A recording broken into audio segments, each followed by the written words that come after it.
Hi everyone, I'm Lam. I'm a DevOps engineer at MYOB. And I want to show you a Go Lambda. And then I want to show you one that actually does something. There'll be Go, and there'll be Lambdas, and there'll be some AWS SDK stuff, which is, it's riveting. Are you ready for it?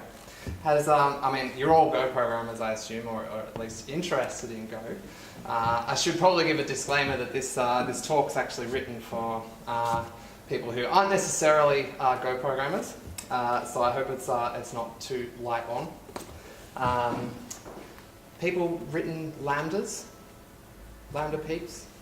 Yeah, cool, okay, it's a little bit of knowledge, good, that's good. Okay, so why would you want to know about this? I don't know, do you want to know about this?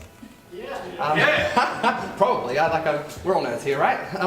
So if you write Go and you use AWS, then you definitely want to know about this.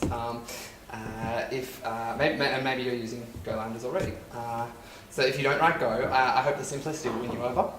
And if you're not using Lambda, I'm sorry, I've got nothing for you. Lambda may or may not be right for you. Who am I to say? I'm not the implementation police. So, Go. Performance! Everyone wants to know, or at least they did when this was released earlier in the year. I'm going to get this out of the way right at the start. It's better. Did I measure this? No. That would be a waste of effort. Go is faster than Python and Node. And you can fight me on that. If you want to race binaries against interpreters, go right ahead. I'm good. So, I suppose I should state my bias, if I have not already. I love Go. It's my favorite programming language. The thing I love most about it is its conciseness. Less typing, easier reading. Just watch Rob Pike talk about it, really. His talks are inspiring. You watch Rob Pike talk about Go? Because you're missing out if you don't. He is the best. Okay, cool. This presentation is all code. I hope you're okay with that. I'm wary of this, but I think good Go speaks for itself. If you're super keen, you can go get this right now and have a poke through while I'm talking. Cool. Using the Lambda runtime for Go is super easy. Here is a minimal Lambda. Oh, colors look a bit different on the projector. Okay, minimal Lambda. All this does is just write a log message, which you can see there. Can I just take a photo of the last slide, the Oh. GitHub one?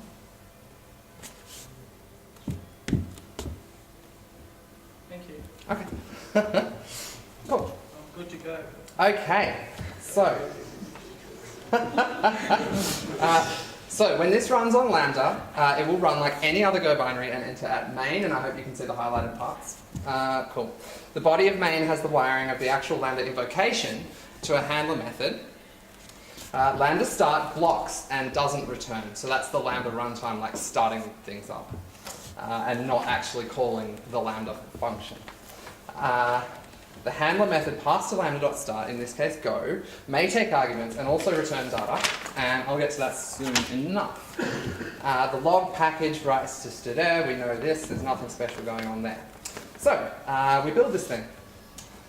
The build command in the docs, if you look at the AWS docs, it's almost right, but they left out the part where it's a static binary, which is possibly an important thing to know. It won't work if you don't do a static compile. Question for the Lambda people. Now we're talking about Lambdas that aren't Go Lambdas here. Have you ever had a massive fight with the Lambda runtime environment? And we're talking, it's this Helm's Deep. You're just going in there flailing about please work, because there's some dependency that's missing, or there's some minor version difference between what you're using in your dev environment and what's actually in Lambda. Did you maybe have to pip or npm install the entire frickin' internet into a zip file? Maybe. I have 3 words, which is Go static binary. There is no documentation page for how to package your Go Lambda. So all you got to do is zip up the result of that build. That's it, packaged, done. All the dependencies built in, easy. I could drag half of GitHub into my project, and those 2 steps will be exactly the same. You can expect a static binary for a small lambda to fall in the 8 to 12 megabyte range, which is probably a larger package than you're accustomed to, but that's the trade. I'll pay. They compress quite well. You should expect something like 2/3 reduction. And we actually worked out what that was recently at work. Did anyone have a punt at why they compress so much? Because a binary shouldn't actually compress by 2/3. The Go compiler actually inserts all these strings of all the source code into the binary, which helps with stack traces. So they actually compress like a lot when you do that.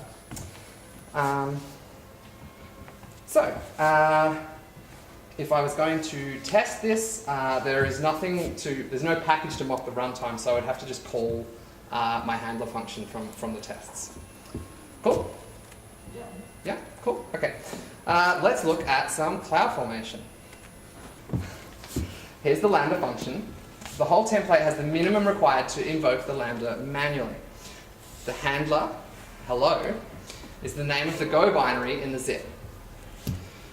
The Lambda role is a basic execution role that can just write to the logs. The runtime is Go 1.x. This makes me happy. And the code is in the place.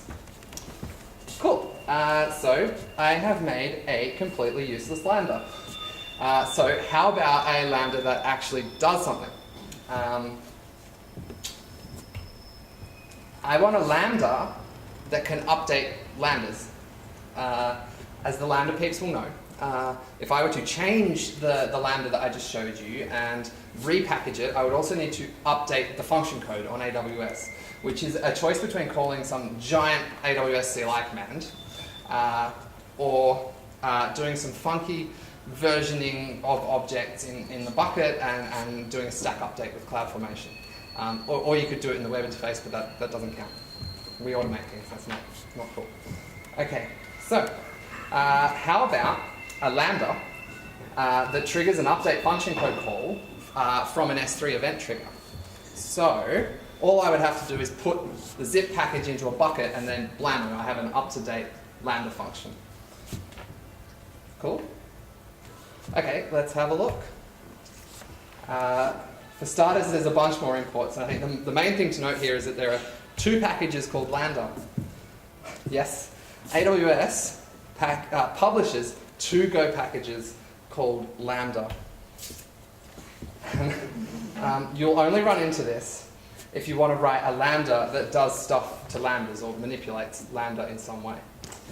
I've imported the one that we already looked at as runtime. So the one line in main changes to runtime.start. I've added an init function. Have you used inits before? We into inits? I don't know. I have mixed feelings about init functions, but I think in this case, which is just loading up the AWS config inside of Lambda, yeah, I think that's perfect for an init. And I'll panic if there's no config, because we're inside AWS. That really shouldn't happen.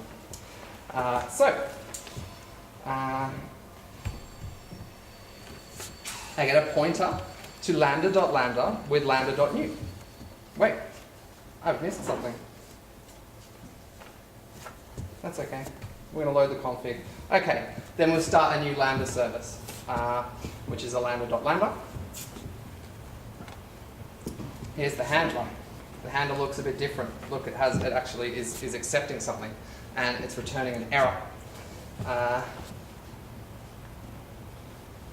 If you look at the AWS examples for Go Lambdas, they'll have you writing structs to accept whatever you want in no time.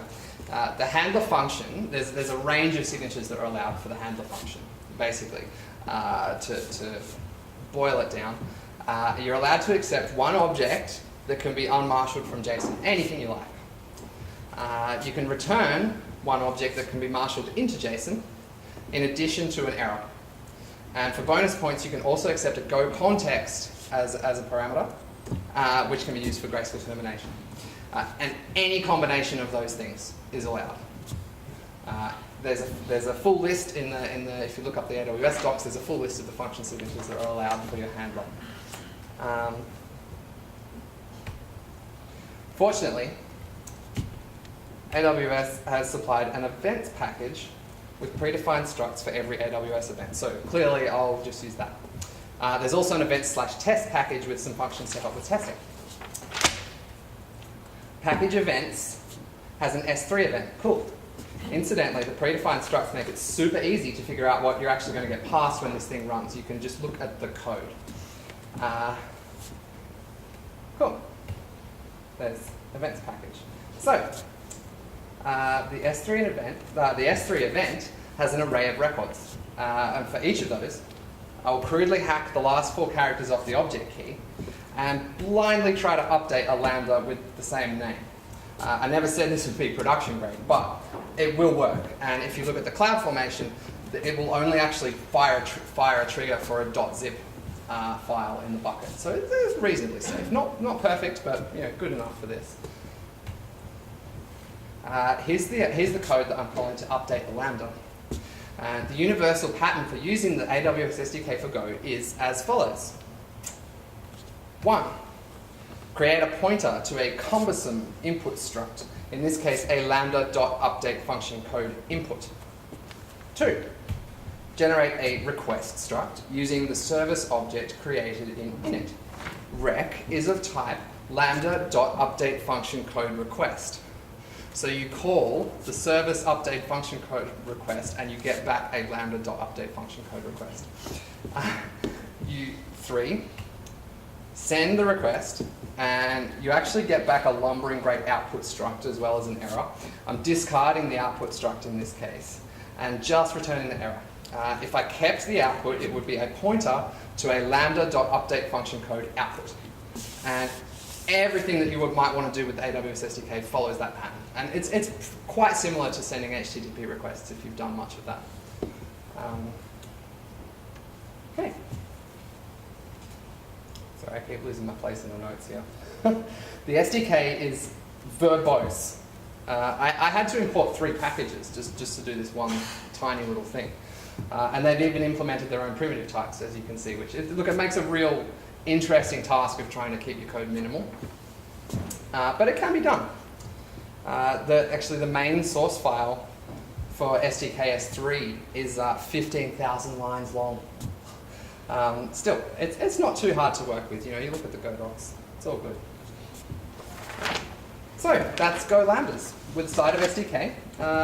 I hope you've enjoyed looking at slides upon slides of code somehow, or maybe got some inspo to do something great with these. You can godoc.org/any of the above for all the gory details.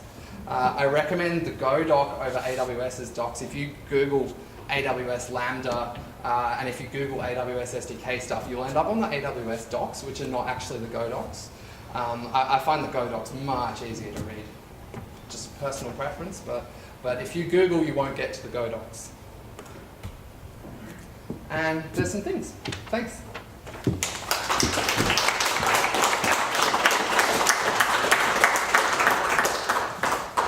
Were there any questions? Sure.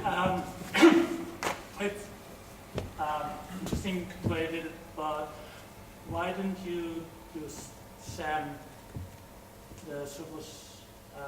Yeah, I'm not into. It's basically CloudFormation. Oh no, I'm aware of. Okay. SAM. I just like to go raw whenever possible. Yep. Oh, cool. Yeah. Just wanted to know why. Yeah. Is it useful? Oh, thanks. This is really minimal, and you can look at the code if you like. There's separate examples for the 2 lambdas. The CloudFormation for the second one's actually really funky because there's a circular dependency. So it actually takes two stacks with a stack update to stand it all up. But there's a make file with all the bits in it. So if you want to see how that all gets deployed, it's all in the repository. I noticed in the CloudFormation script you pegged it to Go 1.x.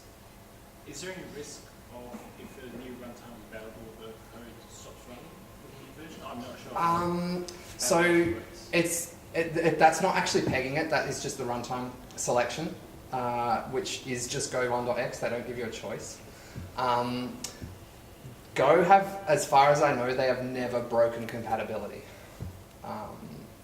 Like on every kind of release of the language, it has not changed anything for the things that were already built. So there's actually no other options for the runtime. If you want Go, it's Go 1.x. Okay. Cool. Okay. Thanks everyone.